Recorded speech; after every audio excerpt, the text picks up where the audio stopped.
Hello students, today let us understand and talk about gram staining. Now this is a bacteriological laboratory technique which is used to differentiate the eubacteria or the bacterial species at large into two broad categories, that is the gram positive and the gram negative bacteria. Now this differentiation is based on the physical properties of their cell weight. Okay. However, one thing must be kept in mind is that the gram staining technique is not applicable to the archaebacteria. The reason is that these microorganisms, they show a wide variety of responses on this gram staining. Okay, and so they are not eligible for this kind of staining. So only eubacteria are used for gram staining technique. Now, this technique was actually developed by the Danish bacteriologist or scientist Hans Christian Gram. Okay, he was working on the cadavers for the separation of different kinds of bacteria, and that is where he developed this technique. This technique was developed by him in 1884. Now, let us understand the process of gram staining. Okay, now in gram staining, actually there are 4 steps. The first step is application of the primary dye, okay, that is crystal violet. Even before this dye is applied, first a slide is taken. Onto that slide, the bacterial cells are transferred. This is known as smearing. Okay. Now this slide is subjected to slightly higher temperature to fix the bacterial cell onto the slide. So that what happens is that whenever the dye is added or the trapping agents or decolorizers are added, okay, the bacterial cells do not get washed off. So they need to be heat fixed first. After fixing the bacterial cells onto the slide, the primary dye is added. Now this dye is crystal violet. Okay, irrespective of whether the bacterial cells, they are gram positive or gram negative, okay, when the primary dye, that is crystal violet, is added, all the bacterial cells, they will appear purple in color. Okay, why does this happen? Actually what happens is that when crystal violet is applied onto the bacteria, it is an aqueous solution. So in that aqueous solution, the crystal violet dye, it breaks into positive and negative ions. Okay, the positive ions are the crystal violet ions and the negative ions are the chloride ions. Okay, the cell wall is relatively negatively charged. That is of the bacterial cells. So what happens is that the crystal violet ions, which are positively charged, they interact with the negatively charged cell walls, okay, and they easily enter inside the cell wall, making the cells appear purple. So whether it is the thick peptidoglycan of the gram positive cells or the thin peptidoglycan of the gram negative cell, both the types of cells, they take equal crystal violet stain. Okay, now the second step. The second step is application of a trapping agent. The trapping agent that is used here is iodine solution. Okay, iodine solution has iodide ions which are negatively charged. Okay.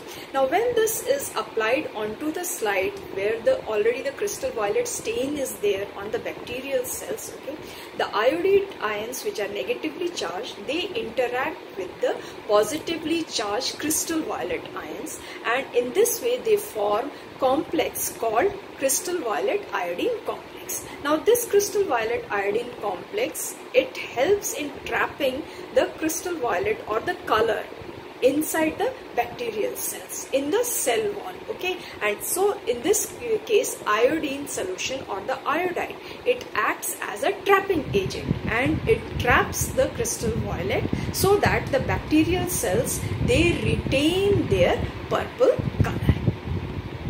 Now let us see the third step. Third step is the application of a decolorizer. Here in this case, the decolorizer that is used is an organic solvent. It can be ethanol or it can be acetone. Okay. Now ethanol or acetone, they interact with the lipid layer of the cell membrane. Okay. Let us understand what happens here when they interact, okay, with the lipid membrane. In case of gram-negative bacteria, the outermost layer is the lipopolysaccharide layer, okay, followed by a thin peptidoglycan layer. Okay, now when this decolorizer is added to it, okay, it removes the lipid layer, that is the lipopolysaccharide layer. Okay, that layer gets washed off, it gets destroyed when it is treated with the organic solvent ethanol or acetone. Okay, this results in the exposure of the thin inner peptidoglycan layer. Okay, now the peptidoglycan layer has crystal violet iodine complex. When it comes in contact with the decolorizer, the crystal violet iodine complex gets washed off, leaving the bacterial cell colorless.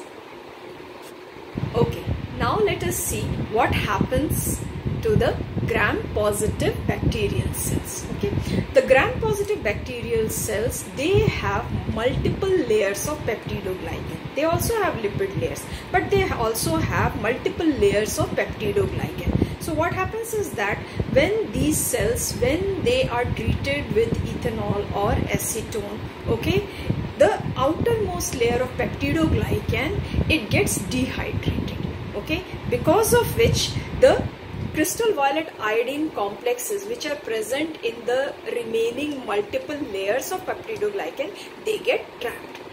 Because of this, the bacterial cell appears purple. However, one condition is there.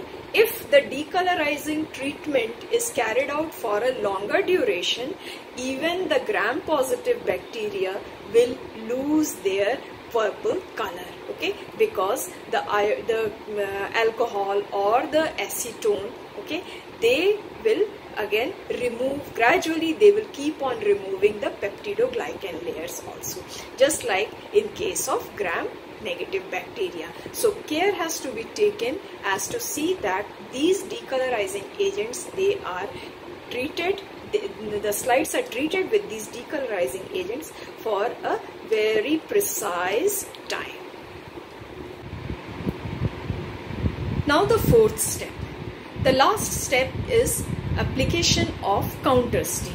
Okay, either positively charged safranin is used or a basic fuchsin dye is used. Okay, these dyes, either of these dyes, they are applied onto the slide. Okay, now the slide has some cells which are purple in color. Okay, they represent the gram-positive bacteria, whereas those cells which are not visible, which are colorless, okay, they are actually the gram-negative bacteria. So how to identify them? So for that purpose, this counter staining is carried out. Okay, so it is either done by safranin or by the basic fuchsin stain, that is the carbol fuchsin. Okay, so when these dyes are applied, the gram-negative bacterial cells, they appear pinkish in color. Okay, so when we see the slide under a microscope, we can very clearly see the bright purple colored gram-positive bacteria and the pink colored the gram-negative bacteria. So this is all about the gram staining technique, and this is how we can very easily categorize the bacteria into two broad categories depending upon whether they are able to take up the stain, that is gram-positive bacteria, or whether they are not able to take up the stain, that is the gram-negative bacteria. Hope you liked this explanation. Keep visiting for more such explanations. Thank you.